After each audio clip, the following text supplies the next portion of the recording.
All right, what's up, my Tascam 2488 Neo Hippies? This is Paige, and I'm here with a new video. This one's going to be on the Get Back documentary. I am just elated to have this information out for me to see anytime I want to. Because I'm a fly on the wall kind of guy. And I just thank Peter Jackson, Paul McCartney, Ringo Starr, Olivia Harrison, and Yoko Ono for allowing this to be put out for all of us to be able to consume. I've watched this thing 3 times, all in one go. Like, each time I turned it on, I went from episode 1 to episode 3 and watched the whole thing again, you know, because I'm like, I finally get to see them synced up, playing the songs around each other the way that it would be recorded. I have not seen this on Prince, but just seeing this on them, wow, I was just amazed. Now, I do know that there's an underlying story in this whole thing, and a lot of the stuff that I had been privy to from people who were into the Beatles long before me, and of course I wasn't alive at that time, but they said that this is the album that broke the group up. And I'm looking at it, and I've been in some groups, white ones and black groups, and I can tell you that that was contention rainbow. Okay, that was not the contention that I've seen in groups that weren't successful. Okay, I know standing up playing and the bass player and the guitarist are knucking up behind me, you know, wow, they're knucking up. These cats didn't look like they were going to knuck up on each other. They just looked like they were fed up with the situations at hand. They had been together too long, and they needed about a 2-3 year break. You know what I'm saying? And each one of them, you can tell what the issue is. First things first, Brian Epstein is not there anymore. So the person that would be looked to as the guy who can tell people to do something and they get it done, he's not there. So now you got Paul, who's kind of trying to direct things. And I can understand Paul, because it's like somebody has to direct. I am in love with music. I'm making lots of it. I'm making money doing it. I think that we should be in here working. I understand him, and I've heard things where it's like, he would get all his songs done.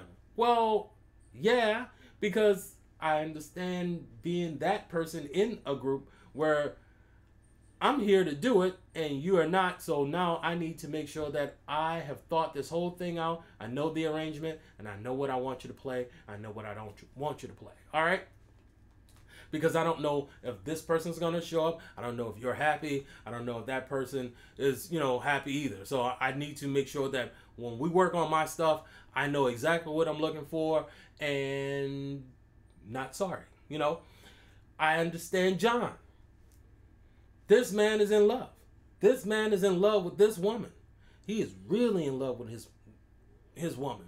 He is an emotional rainbow right now. You know, he just wants to be around her. He just wants to be in her face. He wants her there. You know what I'm saying? It's not like she's forcing her way in. It looks like he's fine with her being there. I can understand the guys. You know, we never had this before. So I'm going to bring my wife, and Linda's going to show up, and, you know, Patty's going to show up. I can understand the other guys saying, well, just stop by if you want to, you know, and watch. It's cool because she's been here every day. I can understand how having somebody there every day that's not a part of the creative process for us, maybe John's muse, but not ours, I can understand how that could be a point of contention for the other 3 guys. Paul, in one of the episodes, stated what he said, like, recently, that John and Yoko just wanted to be looking in each other's eyes and loving on each other. So, you know, he understood that to a degree, but he also knew that, you know, this is our business and this is what we do. I can understand George, because George is only getting like 1 or 2 songs on the record, And it didn't seem to me like when he presented a song that it was the most important thing in the room. You know what I'm saying? Not like a bad way, and not like a good way. Just like, it's not a thing, but it is a thing. You know what I'm saying? So I can understand him wanting to break away from this, because I'm not growing. I need to get in a situation where I could produce a record, a few records, and then come back to this, and maybe you guys will give me more room, since you know that I actually can do this, and people are interested in hearing what I have to say, because ultimately that's what happened. And then Ringo is fabulous. Let me tell you something. If you watch Ringo's clothes throughout the whole of this, you'd be like, this dude was stylish as fuck. His hair was always shining and glowing. And that last jacket he had on for the rooftop performances, I didn't even notice that jacket until this documentary. This dude was stylish as fuck. He was up there serving. But anyway, I can understand Ringo. I came in a little bit later, right before you guys got successful, and I'm not feeling like I'm as buddied up as the rest of you guys are, and his contention wasn't so much on the music, and maybe it could be because each one of those dudes could play drums. So it's like, if you don't need me for drums, then what do you need me for? But I did notice another thing. Each one of those dudes could play each other's instruments. I did see a bass guitar in Ringo's hand. I did see a guitar in Ringo's hand. I did see Ringo play the piano. And getting to that, these guys were so tight that they could be working on a song and then go off into a tangent, and everybody goes along with it. They were, one morning, Paul's sitting at the piano, Ringo walks in, and I don't even think they said hello, and they just started playing. You know what I'm saying? It's like, these guys were tight. They did not need to break up. They needed a break from each other, and then to come back and do it again. Just conquer the world. They could have probably took the 80s by storm if they had came back in 75, 76. Maybe, anyway, moving right along.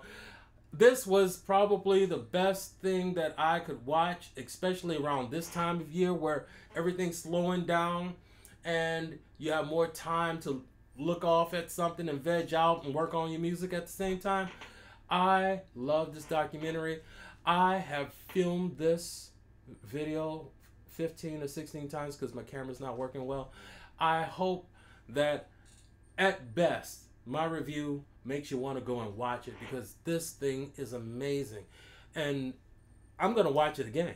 I'm probably going to watch it every day until Christmas, because I just love watching people that I admire make music. I think Sting had something too that I was able to watch him make music. I just love this stuff. I just love being in the room. I don't want to steal your song. I just want to steal some of the vibe. I just want to feel that vibe.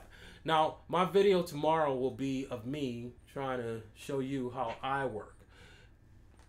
Yeah, I changed the room around so that you guys could see, because your man's not a good videographer. You know what I'm saying? If I could get this videography thing down, I would put out more videos, but your man just doesn't have that skill. I'm a musician, I'm a songwriter.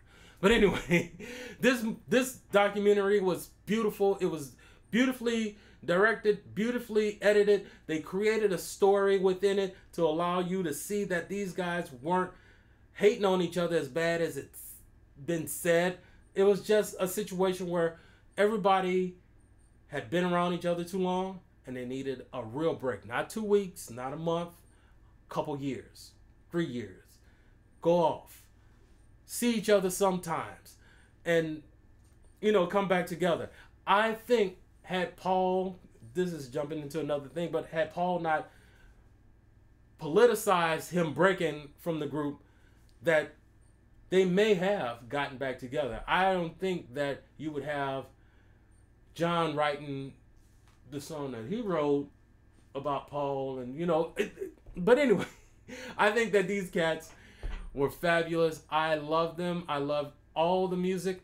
I even love the fact that when one of the guys there was like, how many songs you got? He's like, John's like, I think he said like 14. And he's like, how many of them are, a go? And it's like, none. The truth. You know what I'm saying? I love this thing. I love this whole documentary. And I hope you guys go out and check it out because it is amazing. You guys have a good one. And thank you so much for watching my video. Bye-bye. It's Paige. It's Paige. It's Paige. It's Paige. It's Paige. It's Paige. It's Paige. It's Paige.